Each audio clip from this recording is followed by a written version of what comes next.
चलो बेटा स्टार्ट कर रहे हैं, ठीक है। अब एक काम करते हैं, वैसे इलेक्ट्रिक फ्लक्स की निकालने की कोशिश करते हैं आगे क्वेश्चन। सपोज ये पॉइंट चार्ज है प्लस की, इससे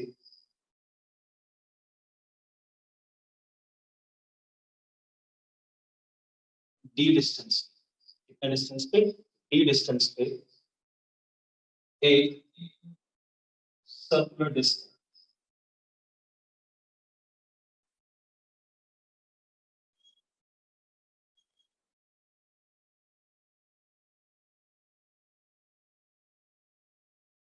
this is circular disc of radius r, radius की आर रेडियस, ठीक है। इतनी बात मुझे क्या बताना है, electric flux through the disc, एक लाइन ये आई,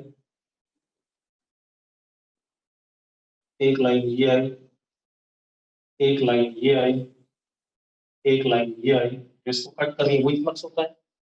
एक लाइन ये आ गई, एक लाइन ये आ गई। मुझे क्या बताना है, इलेक्ट्रिक फ्लक्स। अब जरा देखो थ्रू द डिस्क, ये लाइन बाहर से निकल गई, बाहर से निकल गई, कोई फ्लक्स का पार्ट नहीं है थ्रू द डिस्क। मुझे क्या बताना है, फ्लक्स थ्रू डिस्क, डिस्क के थ्रू कितना फ्लक्स कटता है, ठीक है। इतनी बात, कई तरीके हैं इस सवाल को करने का, ठीक है। इतनी बात हम दो तरीके से करते हैं इस क्वेश्चन, ठीक है। एक बार by the concept of solid angle, और एक बार जो फ्लक्स का एक्चुअल तरीका है, phi is equal to integration e dot ds, दोनों तरीके से करें, ठीक है। तो पहले मैं सॉलिड एंगल के कंसेप्ट से कर रहा हूँ, ठीक है, फिर इंटीग्रेशन, ठीक है। जरा देखो आपके पास क्या है,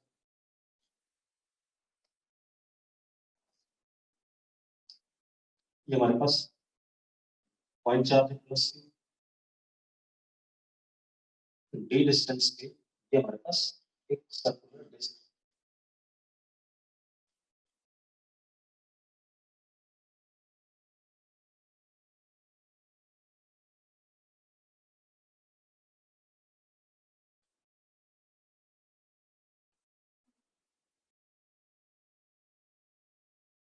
ऑफ रेडियस।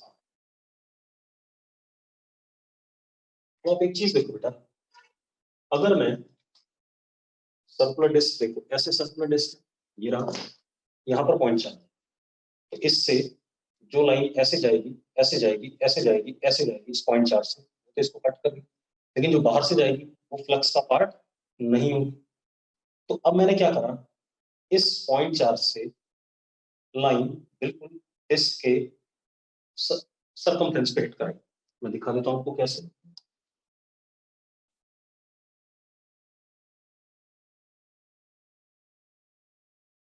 अब जो लाइन, देखो जरा ये क्या बन गया, ये क्या बन गया, कैसा बन गया, कोन जैसा बन गया, क्या बन गया, कोन।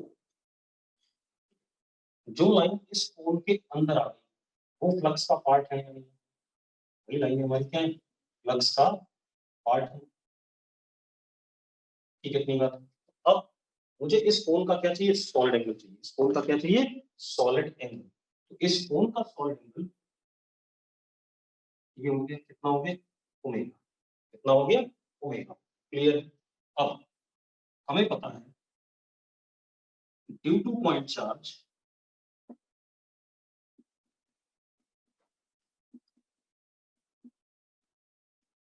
Due to point charge for omega solid angle, flux is equal to q upon 4 pi epsilon naught into omega. ये बताया था कि 4 पाई स्टेरेडियन के लिए, दोबारा लिखता हूँ, 4 पाई स्टेरेडियन एंगल के लिए फ्लक्स था q upon epsilon naught, 1 steradian के लिए क्या था, q upon 4 pi epsilon not. तो ओमेगा स्टेरेडियन के लिए कितना था, q upon 4 pi epsilon naught into omega. कितने लोगों को ये बात क्लियर है, तुरंत यस लिखें, जिनको बात ये क्लियर हो यस लिखो फटाफट जल्दी से, ठीक है। अब तो ये बात हमें क्लियर है। अब इशू क्या है कि what is this angle, omega, omega कितना है, ओमेगा सॉलिड एंगल है, लेकिन अगर हम कोन का सेमी वर्टिकल एंगल देखें तो थीटा है, कितना है थीटा, यहाँ से यहाँ तक की लेंथ कितनी है d, और रेडियस कितना है इसका r, सही है, ठीक है। अब हमें पता है, हमने कल डिराइव करा था, omega is equal to 2 pi 1 minus cos theta, याद है या नहीं? ये बात क्लियर है किसी को कि कोई भी सॉलिड एंगल कोन के सेमी वर्टिकल एंगल के साथ रिलेट हो जाता है, और that is omega is equal to 2 pi 1 minus cos theta. अब हमें किसकी वैल्यू निकालनी है, कॉस थीटा की। तो अगर हम इस ट्रायंगल को देखें तो d is what base and hypotenuse is what under root d square plus r square, hypotenuse is what under root d square plus r square। अब हमारे पास क्या है, omega can be written as 2 pi 1 minus d upon under root d square plus r square, लिख सकते हैं या नहीं लिख सकते? तो अगर ओमेगा ये आ गया, ओमेगा की वैल्यू यहाँ डाल देते हैं, ओमेगा की वैल्यू जैसे ही यहाँ डालेंगे हमें क्या मिल जाएगा, फ्लक्स मिल जाएगा। तो flux to this place is equal to q upon 4 pi epsilon naught 2 pi 1 minus d upon under d square plus r square, ये आ गया 2 पाई से कट के क्या आ गया 2 आ गया, plus is what q upon 2 epsilon naught 1 minus d upon under d square plus r square. ये total flux हो गया इस सर्कुलर डिस्क के पास। क्लियर है इतनी बात? कितने लोगों को ये क्वेश्चन क्लियर हो गया? जल्दी से यस लिखो, जिनको क्लियर हो गया यस लिखो। गुड, ठीक है ठीक है ठीक है ठीक है, बस बस बस हो गया। अब इसी सवाल को हम इंटीग्रेशन से कर लेते हैं, फिर देखते हैं हमें कौन सा तरीका आगे चल के अप्लाई करना है। ठीक है, मैं प्रेफर करूंगा सॉलिड एंगल, आपको दिख जाएगा मैं क्यों प्रेफर करूंगा सॉलिड एंगल, जो भी पता चलेगा। अब जरा देखो,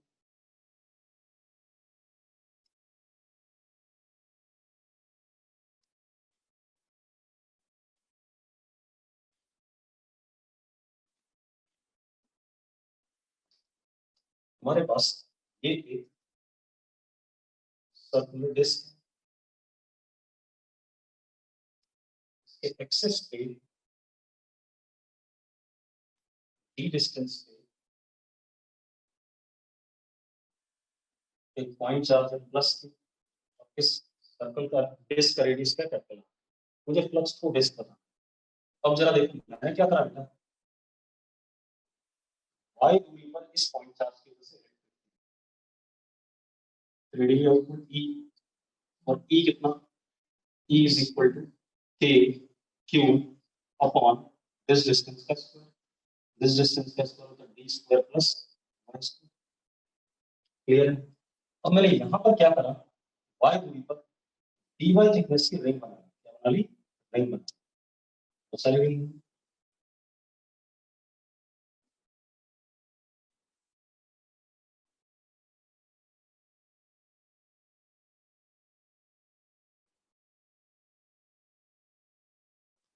इस रिंग पे इलेक्ट्रिक फील्ड का मैग्नीट्यूड हर जगह इतना ही होगा, और रिंग का जो एरिया वेक्टर होगा इधर,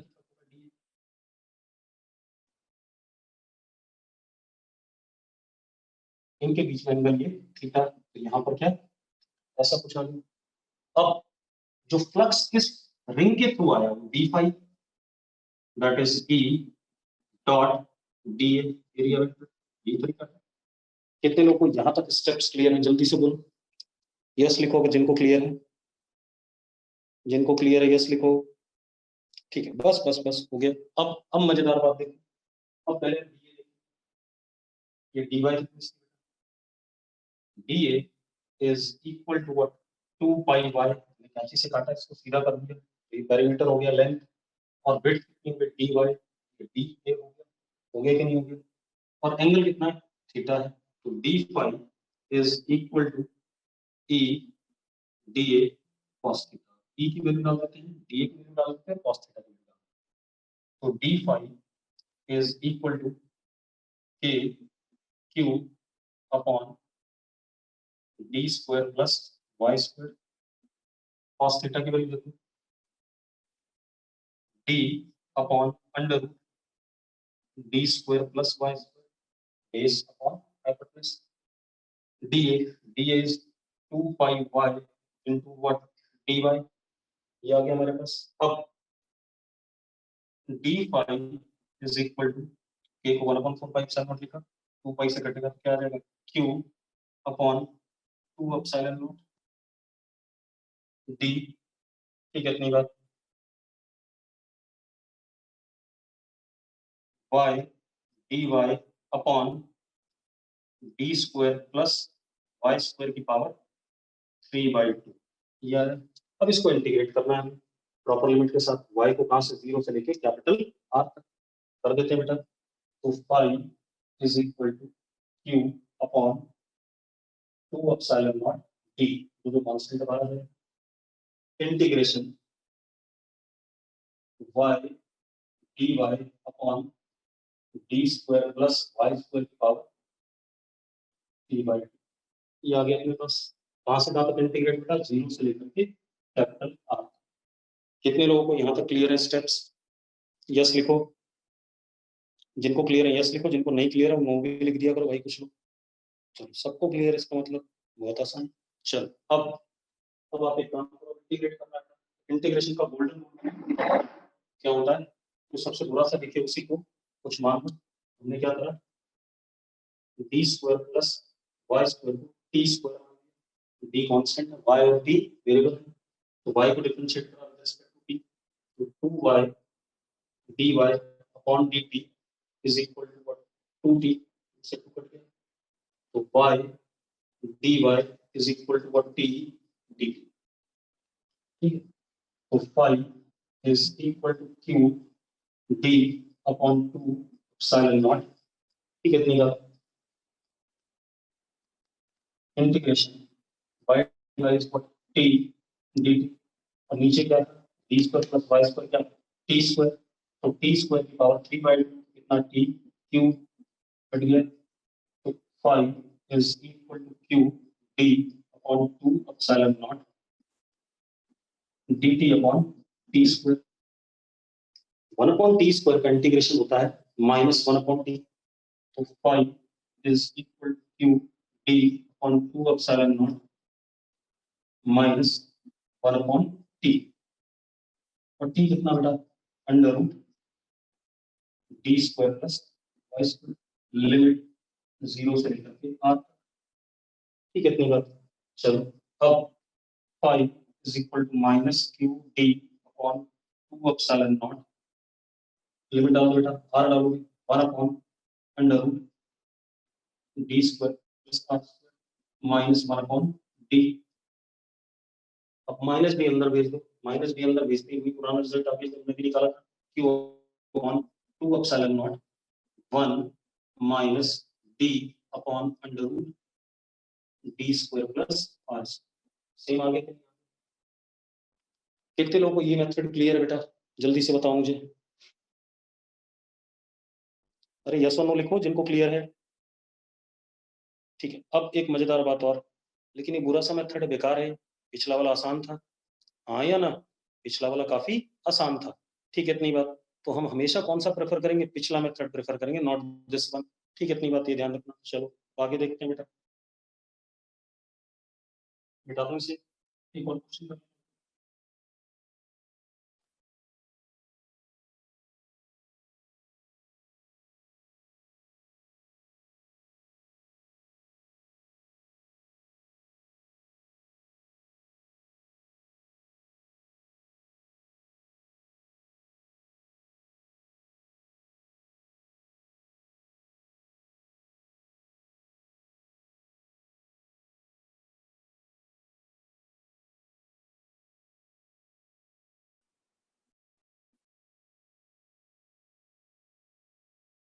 ये हमारे पास ट्रंकेटेड कोण है, क्या है, ट्रंकेटेड कोण।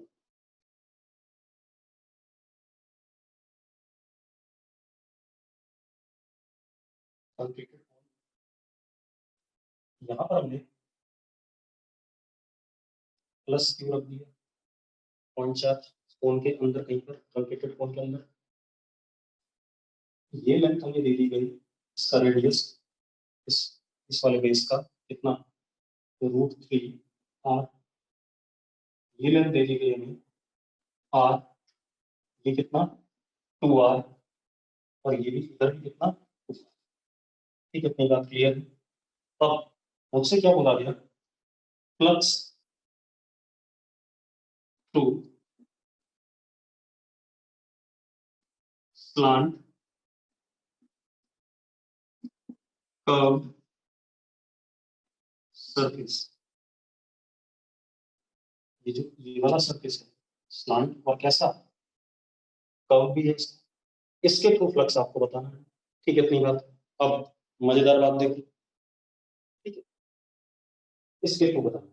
ठीक है, अगर आप करना चाहते हो तो कर लो, जरा मैं आपको मौका दे देता हूँ, करके बता दो मुझे एक बार। आप लोग दिमाग लगा लो, फिर मैं तो आपको बताऊंगा ही। जल्दी लगाओ दिमाग जिनको लगाना है। करना चाहते हो या नहीं?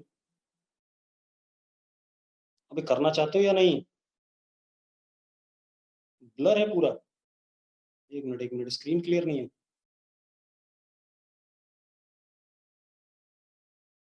अब आ रही है क्लियर स्क्रीन?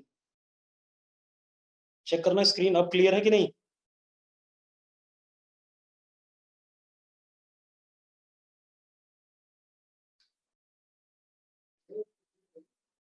अब दिख रहा है ना? ठीक है, चलो इस क्वेश्चन को करना चाहते हो, अब तो क्लियर है शायद।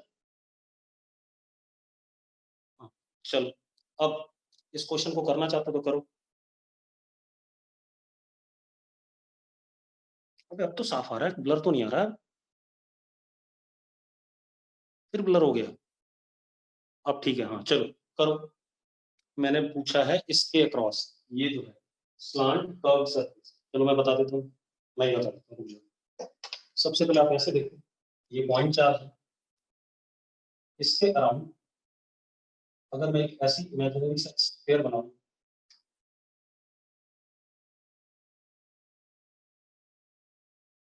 तो टोटल कितनी लेंथ निकल गई? Total flux will be Q upon epsilon, ये निकलेगा इससे। हाँ या ना? अब हम आते हैं, इसको डिस्क 1 मान लेते हैं, इसको डिस्क 2 मान लेते हैं, इसको कर्व सरफेस मान। ठीक है, तो अब जरा देखो, अगर मुझे इस वाले डिस्क के फ्लक्स चाहिए तो मैं कौन बनाऊंगा, ये वाला डिस्क का कौन सा, क्या बनाया ये, कौन बनाया, ये इसका क्या आ गया, थीटा। थीटा कितना आया जरा देखो, थीटा 1 कितना आएगा, चेक करो बेटा, थीटा 1 कितना आएगा, कॉस थीटा 1, मैं cos theta 1, cos theta 1 is base upon hypotenuse, और ये काम करता है आर और आर, कितनी बार गवर्नमेंट डाटा खराब, तो cos theta 1 is what, base, और ये हाइपोटेन्यूज, हाइपोटेन्यूज कितना हो गया बेटा जरा बताओ, 2r हो गया, hypotenuse is how much, 2r बेटा, under root r square plus 3r square, कितना हो गया, under root 4r square plus 2r, तो cos theta 1 is what, r upon 2r 1/2, ये आ गया। इसी तरीके से इधर आ रहा है,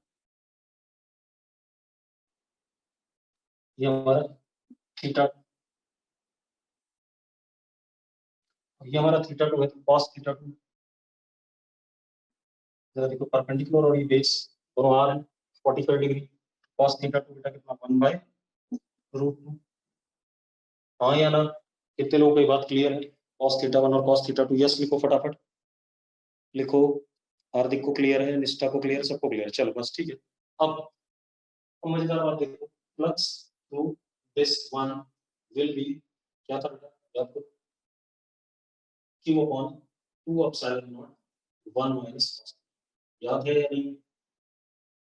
ये अभी निकाला था हमने, याद करो, मैंने कहा था ओमेगा सॉलिड एंगल के लिए फ्लक्स जो होता था वो होता था Q upon 4 pi epsilon not omega, and omega is what, Q upon 4 pi epsilon not, omega क्या होता था, 2 पाई 1 माइनस ओम का सेमी वर्टिकल एंगल, तो किसके बराबर आ जाएगा, Q upon 2 epsilon naught 1 minus cos theta.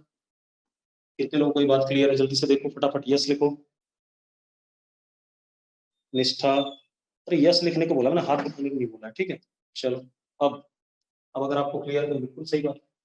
तो flux first Q upon 2 epsilon naught 1 minus 1/2, यानी कि 1/2 तो कितना हो गया, Q upon 4 epsilon plus two second disc कितना हो जाएगा q upon 2 epsilon naught 1 minus cos theta बेटा कितना आ गया 5 is equal to q upon 2 epsilon naught 1 minus 1 bye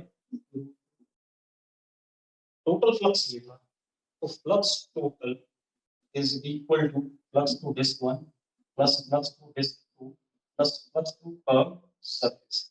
So flux to curved surface is flux total minus flux to 1 minus flux to ये आगे के लिए आगे चलो flux to curved surface is flux total is what q upon epsilon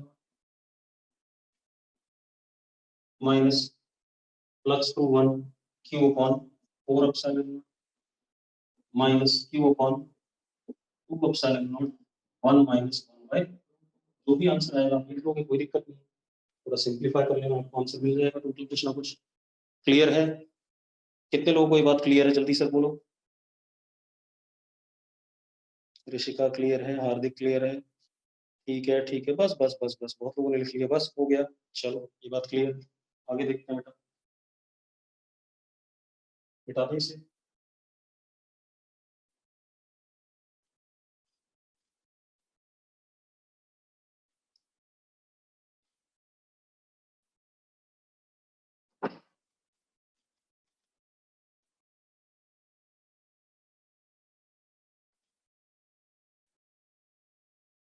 तो देखो बेटा अगर हमें निकालना है flux to any closed surface flux to any closed surface कोई क्लोज्ड सरफेस है स्फीयर हो गया क्यूब हो गया ठीक है क्यूबॉइड हो गया कोन हो गया उसके अंदर उसके अक्रॉस फ्लक्स निकलता है जैसे ये कोई क्लोज सरफेस 3D फिगर है और चारों तरफ से बंद है पत्थर हो गया कोई ठीक है इसके थ्रू फ्लक्स बताना है ठीक है इतनी बात अब एक बात बताओ अगर यहाँ पर पॉइंट चार्ज प्लस Q1 यहाँ पर पॉइंट चार्ज प्लस Q2 यहाँ पर पॉइंट चार्ज माइनस Q3 तो करते काम को सिर्फ plus Q point charge plus Q अब एक बात बताओ यार इससे लाइंस हर डायरेक्शन में निकलेंगी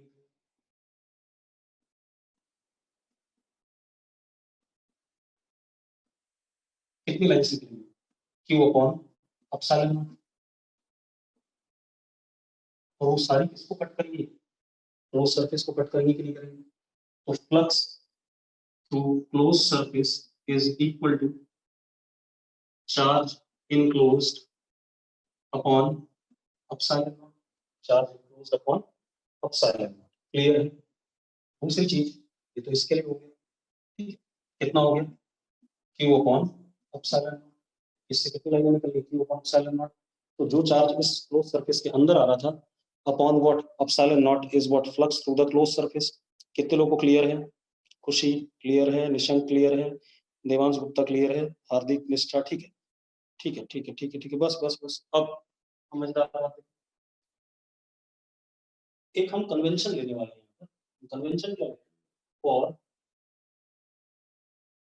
क्लोज सरफेस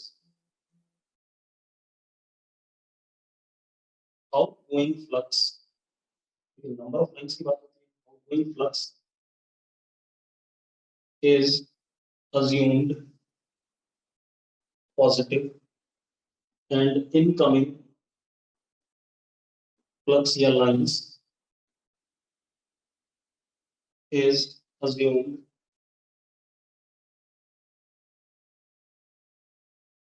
negative बता रहा हूँ क्यों आप ऐसे देखो हमारे पास प्लस 2Q है यहाँ माइनस Q ये दोनों अंदर क्लोज सरफेस के ठीक अब एक बात बताओ 2Q से कितनी लाइनें बाहर निकलेंगी 2Q अपॉन एप्सिलॉन नॉट और माइनस Q की वजह से कितनी लाइनें अंदर आएंगी Q अपॉन एप्सिलॉन नॉट तो टोटल जो बाहर जा रही होगी वो कितनी होगी पहले देखो ये बाहर निकल रही है और अंदर आने वाली कितनी आउट गोइंग ये लाइंस बाहर जाने वाली और अंदर आने वाली Q upon epsilon in coming तो नेट फ्लक्स क्या हो रहा है, बाहर जा रहा है, तो flux total is 2q upon epsilon not minus q upon epsilon not, यानी q upon epsilon not. Actual में हुआ कुछ नहीं, चलो अभी भी क्या है, फ्लक्स टोटल इज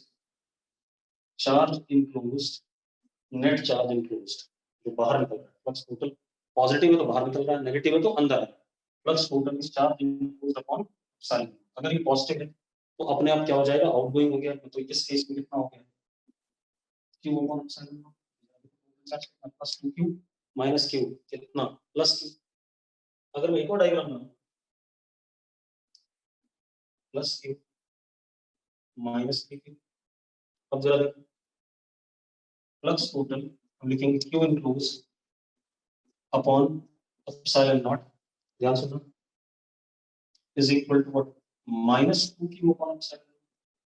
इसका मतलब ये वाला, इस पे फ्लक्स कैसा आ रहा है, अंदर आ रहा है, कैसा आ रहा है, अंदर आ रहा है, क्योंकि नेगेटिव आ गया, क्योंकि चार्जेस व्हाट, नेगेटिव। इतनी बात क्लियर है सबको कि नहीं, पहले बता दो मुझे फटाफट, क्लियर है, निशांत को, मनिंदर को भी क्लियर है, अदिति को, बहुत लोगों को क्लियर है। चल अब आगे बढ़ते हैं बेटा।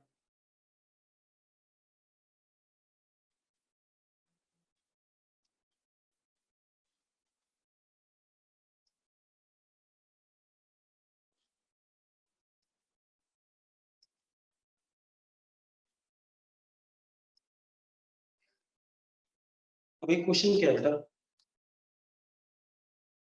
पॉइंट चार्ज प्लस q, ठीक है, इन फ्रंट ऑफ इट, इसके सामने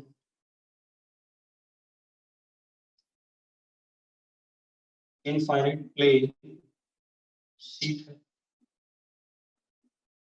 इनफाइनाइट प्लेन शीट, ठीक है, इतनी बात, इनफाइनाइट प्लेन शीट, ठीक है, इतनी बात।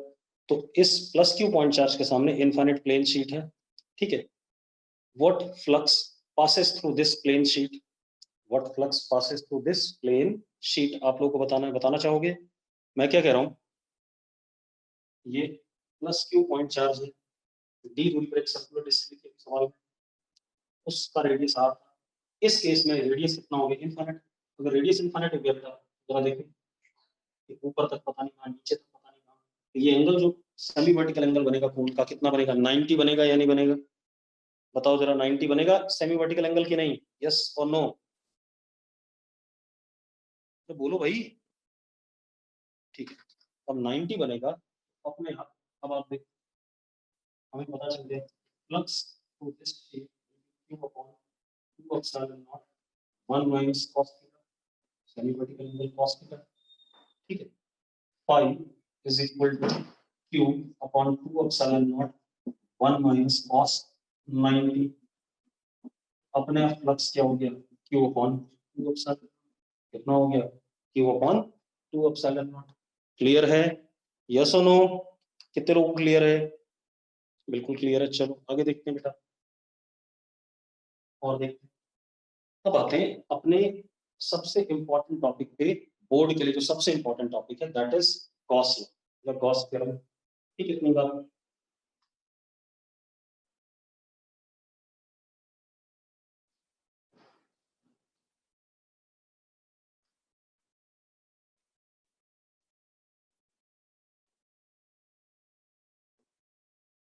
ठीक, अब है क्या चीज ये, गॉस लॉ या गॉस थ्योरम एक तरीका है जिससे हम किसी भी सिस्टम ऑफ चार्ज की वजह से इलेक्ट्रिक फील्ड स्पेस में बता सकते हैं, किसी भी जगह पर, हमने पहले भी बताई इलेक्ट्रिक फील्ड, लेकिन वहां पर हम क्या करते थे, कूलम्स लॉ यूज करते थे, छोटे से पॉइंट चार्ज की वजह से इलेक्ट्रिक फील्ड हमने निकाली डी क्यू की वजह से, फिर बाकी डी क्यू की वजह से निकालते थे, और सबका क्या करते थे, वेक्टर सम, तो हमें नेट इलेक्ट्रिक फील्ड मिल जाता था, पुराना तरीका, दैट वाज कूलम्स लॉ वाला तरीका।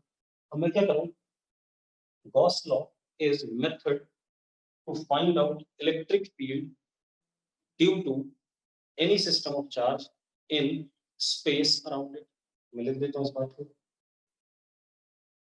method to find out electric field due to any system of charge in space around it. ये कह रहा हूं, ठीक है। इतनी बात, कोई भी सिस्टम ऑफ चार्ज हो उसकी वजह से इलेक्ट्रिक फील्ड आप स्पेस में कहीं पर भी निकाल सकते हो, ठीक है। ये मेथड है, मैंने बताया नहीं कैसे निकालेंगे, लेकिन मैं सिर्फ आपको बता रहा हूँ भी करना क्या क्या है इसमें, ठीक है। इतनी बात। दूसरा बेटा, मैंने यहाँ पर एनी के नीचे ऐसा इसलिए करा क्योंकि कुछ हमारी इंडियन ऑथर बुक्स में लिख देते हैं कि सिर्फ सिमेट्रिकल सिस्टम ऑफ चार्ज की वजह से निकाल सकते हैं। बिल्कुल गलत बात है। हम किसी भी सिस्टम ऑफ चार्ज की वजह से इलेक्ट्रिक फील्ड निकाल सकते हैं, ठीक है। सिस्टम ऑफ चार्ज का सिमेट्रिकल होना कोई नेसेसरी नहीं है, ठीक है। इतनी बात। अब दूसरा, अब ये क्या कहता है, गॉस थ्योरम क्या है?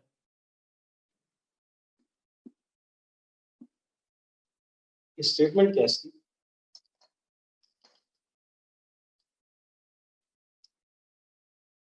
Flux through any closed surface is equal to charge enclosed upon charge enclosed upon epsilon। अगर वैक्यूम तो epsilon, मीडियम तो epsilon। मतलब फ्लक्स किसी भी क्लोज सरफेस के अक्रॉस या उसके थ्रू किसके बराबर है? Charge enclose. इनक्लोज क्या है? Charge enclose inside closed surface upon epsilon. एक स्टेटमेंट ये है। दूसरी स्टेटमेंट क्या है? जो फ्लक्स होता है हमें पता है, flux is equal to E dot ds close surface के लिए। फ्लक्स हमने क्या पढ़ा था? Surface integral of electric field. और इंटीग्रेट कहाँ के लिए? पूरे क्लोज सरफेस के लिए। This will be equal to q enclose upon epsilon. लिख देता हूँ, क्लोज्ड सरफेस इंटीग्रल को क्या कहते हैं? डॉट ds को क्या कहते हैं? Closed surface integral. क्लोज, यहाँ ये लग गया तो क्लोज हो गया। Closed surface integral of electric field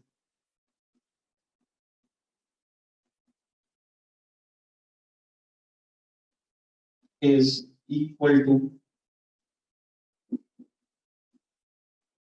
q enclosed upon epsilon। देखिए आपको समझाया q enclosed upon epsilon, ठीक है। इतनी बात मैंने सिर्फ आपको स्टेटमेंट बता दी गॉस लॉ की जो दे रखी है हमें, ठीक है। क्लियर है? किसी को स्टेटमेंट में कोई इश्यू हो तो मुझे बता दो। किसी को स्टेटमेंट पहले लिख दो। अगर आपको स्टेटमेंट समझ में आ गई है तो यस लिखो। चलो, स्टेटमेंट समझ में आ गई तो यस लिखो फटाफट। हाँ ठीक है। चलो अब देखते हैं।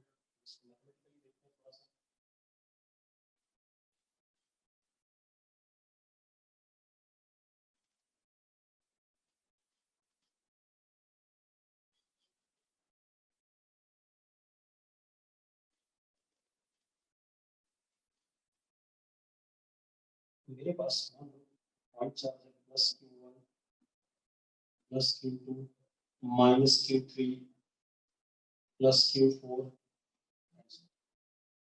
मुझे इस ग्राफ की इलेक्ट्रिक फील्ड बतानी है। अब due to this system of charge, तो जिस जगह पे इलेक्ट्रिक फील्ड बतानी होती है उस जगह से आप कोई भी कैसा भी क्लोज सरफेस ले सकते हैं, ठीक है। मैं क्या लिख रहा हूँ? At position where E vector is to be found, draw any closed surface from that point, कैसा भी बनाओ कोई दिक्कत नहीं, वैसे टेढ़ा मेढ़ा कुछ बना दो फ्रॉम दैट पॉइंट, ठीक है, इतनी बार सच closed surface is called as Gaussian surface, क्या कहलाता है, Gaussian surface कहलाता है। ये हमारा क्या हो गया, Gaussian surface हो गया।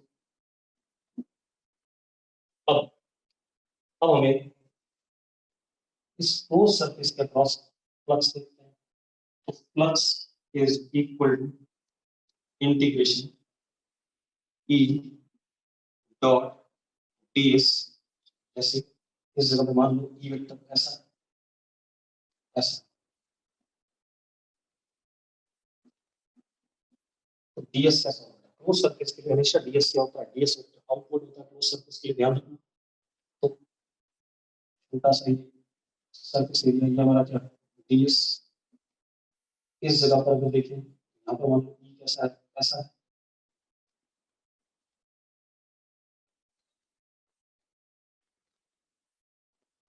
ds E dot ds E dot ds E dot ds सबका क्या है, सम will be equal to what, q enclosed upon epsilon naught।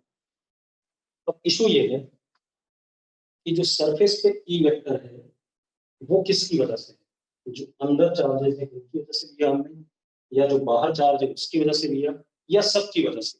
सबसे पहला सवाल ये उठता है कि e vector on Gaussian surface is due to charge inside the Gaussian surface, या charge outside the Gaussian surface, या both charge outside as well as inside the Gaussian surface. पहला सवाल ये है। कुछ लोग इनसाइड लिख रहे हैं, खुशी ने इनसाइड लिखा, आउटसाइड लिखा कुछ ने, एक आधे ने बोथ लिखा, ठीक है। चलो अब एक बच्चे का सवाल, गॉसियन सरफेस कैसे समझा बेटा, गॉसियन सरफेस कुछ नहीं, मान लो मुझे इस जगह पे इलेक्ट्रिक फील्ड निकालनी थी, तो मैं इस पॉइंट से लेकर के कुछ भी टेढ़ा मेढ़ा जैसा मेरी मर्जी हो एक क्लोज सरफेस बना, जैसे मेरी मर्जी, ठीक है, इतनी बात। फालतू कोई ये नहीं सोचना है गॉसियन सरफेस का शेप ये होना चाहिए कुछ, अगर फालतू किताबें पढ़ोगे तो आपको लिखा हुआ मिलेगा गॉसियन सरफेस का शेप एक पर्टिकुलर टाइप का होना चाहिए, लेकिन वो सब बकवास बातें हैं, ऐसा कहीं भी नहीं जरूरी है गॉसियन सरफेस का शेप पर्टिकुलर होना चाहिए। गॉसियन सरफेस का शेप कैसा भी हो सकता है, मैं बार बार स्ट्रेस कर रहा हूँ, तो बोर्ड में पूछा गया गॉसियन सरफेस का शेप कैसा होगा, कुछ भी हो सकता है। चलो अब तो ये हमने गॉसियन सरफेस बनाया, अब हमने गॉस थ्योरम लगाया, E dot ds surface integral for the closed surface is equal to q close upon epsilon। अब ये जो E वेक्टर में गॉसियन सरफेस का लिख रहा हूँ, E वेक्टर या electric field on Gaussian surface is due to both charge inside as well as outside Gaussian surface। मेरी बात सुनो, मैं क्यों कह रहा हूँ इसे, मुझे इलेक्ट्रिक फील्ड यहाँ निकालनी थी, मैंने ये नहीं कहा था इन तीनों की वजह से निकालनी, मैंने कहा था मुझे इलेक्ट्रिक फील्ड इस जगह पे, और एक चीज और बेटा, इलेक्ट्रिक फील्ड तो यहाँ सबकी वजह से होगी, ये भी है चार्ज तो ही, इसकी वजह से इलेक्ट्रिक फील्ड यहाँ होगी, हाँ भी होगी, ऐसा तो नहीं उसकी वजह से इलेक्ट्रिक फील्ड होगी यहाँ, लेकिन एक मजेदार बात है, Q4 है, इससे लाइन निकल रही है बेटा,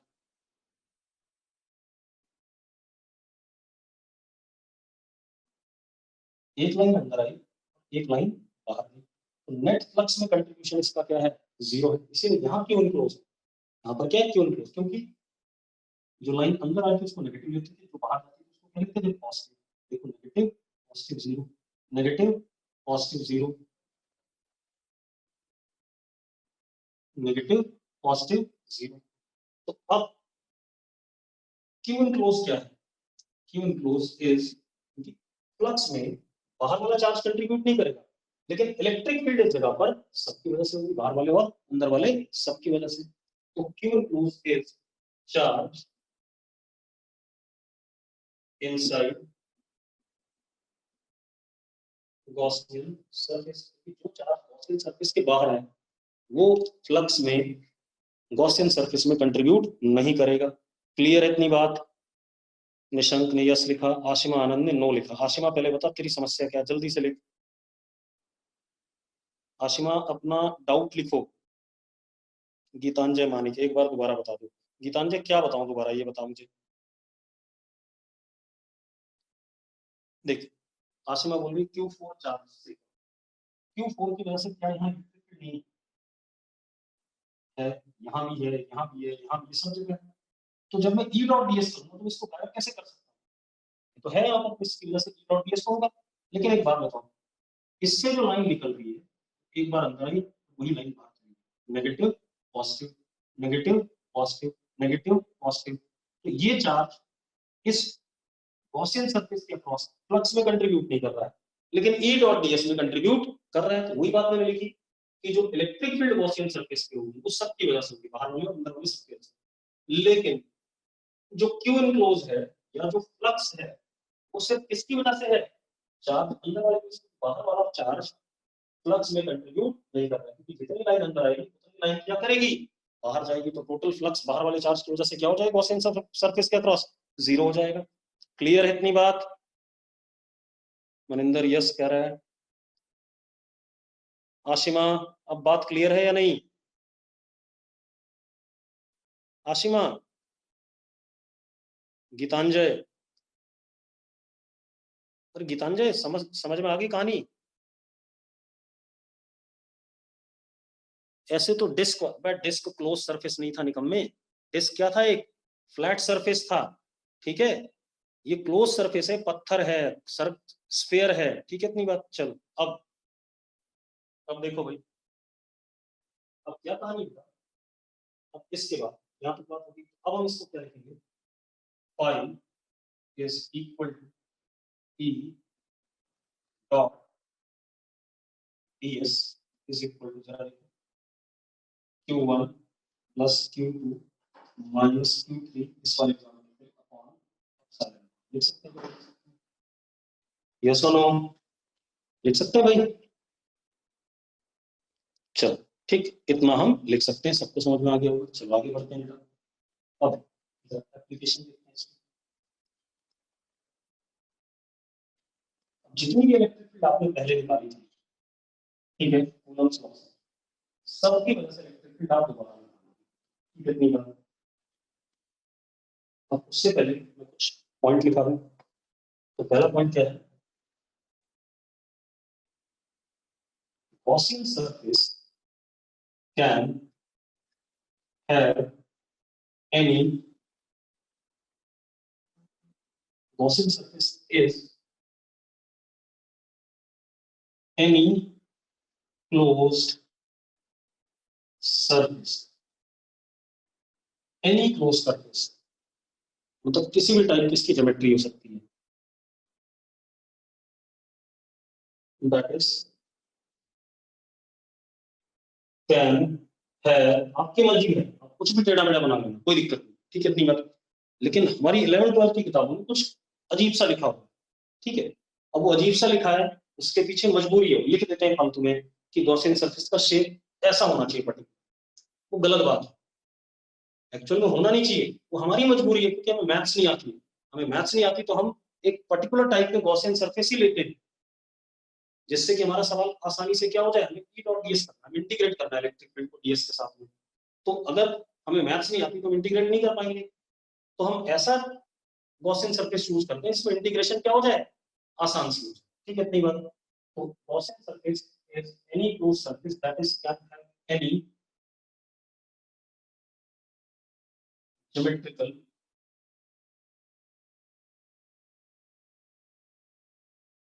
सिमेट्रिकल और अनसिमेट्रिकल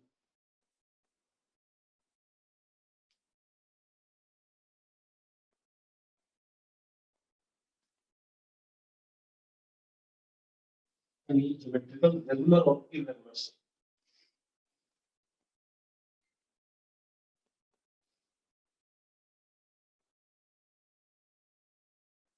कुछ भी। क्लियर है?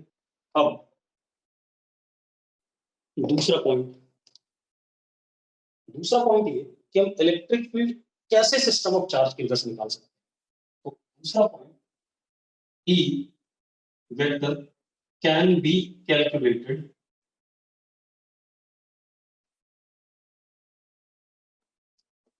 for any type of charge system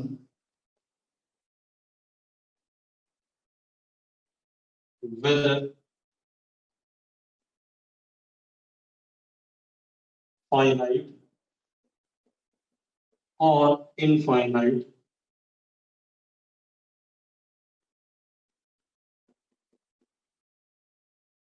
symmetrical or unsymmetrical.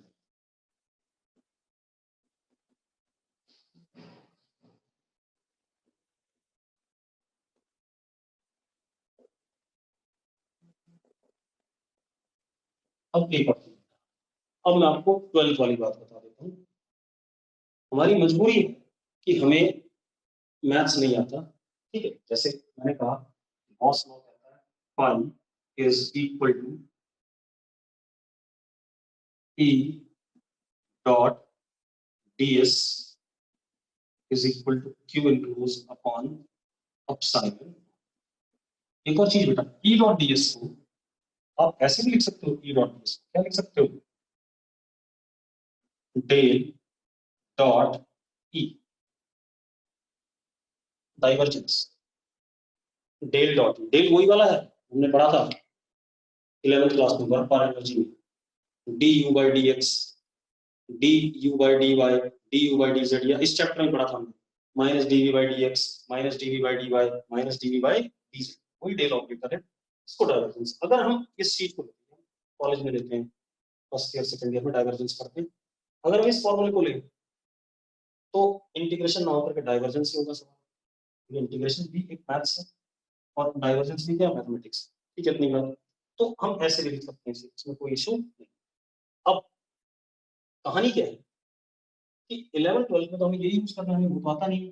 अगर हमें ये यूज करना है तो हम क्या करते हैं, वी शुड, ये नेसेसरी नहीं है, वी शुड चूज। हमने चूज किया है, ऐसा जरूरी नहीं है, और लिखा हुआ जरूरी नहीं गॉसियन सरफेस किसी भी शेप का हो सकता है। We should choose Gaussian surface such that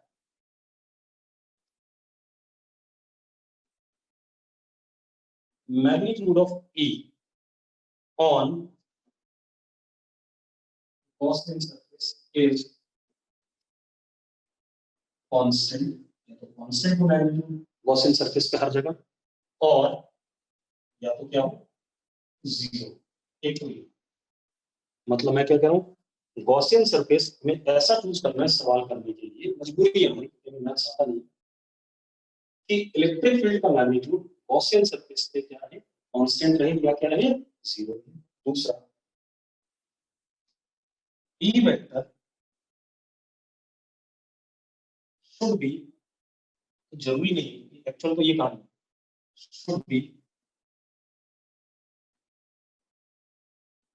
perpendicular to Gaussian surface और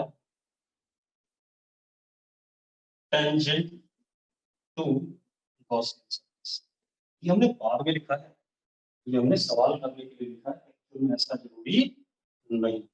ठीक है, इतनी बात क्लियर है? तो नोट करो सही, क्लियर है? इतनी बात समझ में आ रही है बेटा? पॉइंट चार्ज अगर सरफेस पे हुआ तो हम उसकी वजह से इलेक्ट्रिक फील्ड नहीं निकाल पाएंगे, ठीक है, इतनी बात। तो जिसकी वजह से भी हमें इलेक्ट्रिक फील्ड निकालनी है वो गॉसियन सरफेस पे नहीं आना चाहिए, ये भी लिख देते हैं, पॉइंट भी बनता है। ठीक है, एक पॉइंट भी बनता है, उसको लिख देता हूँ, बता देंगे। एक पॉइंट ये बनता है कि system of charge must not lie on Gaussian surface। System of charge की वजह से इलेक्ट्रिक फील्ड निकालनी है तो वो गॉसियन सरफेस पे ले जाना चाहिए।